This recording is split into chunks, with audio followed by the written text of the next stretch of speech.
ఇదే టైంలో America future వార్స్‌ని మైండ్‌లో పెట్టుకొని ఒక మైండ్ బ్లోయింగ్ ప్రాజెక్ట్‌ని కూడా స్టార్ట్ చేసింది.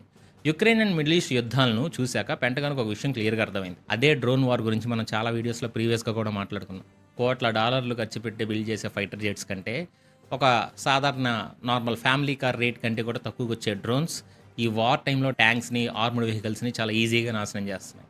అందుకే పెంటగాన్ ఒక 18 మంత్ ప్రోగ్రామ్‌ని లాంచ్ చేసింది. దీని పేరే డ్రోన్ డామినెన్స్.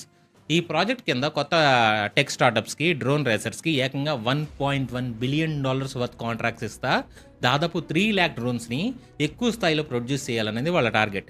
ఇది కేవలం స్టార్టింగ్ మాత్రమే. నెక్స్ట్ ఇయర్ డిఫెన్స్ బడ్జెట్‌లో ట్రంప్ అడ్మినిస్ట్రేషన్ ఏకంగా $54.6 బిలియన్ ఇన్వెస్ట్‌మెంట్‌ని ప్రపోజ్ చేసింది.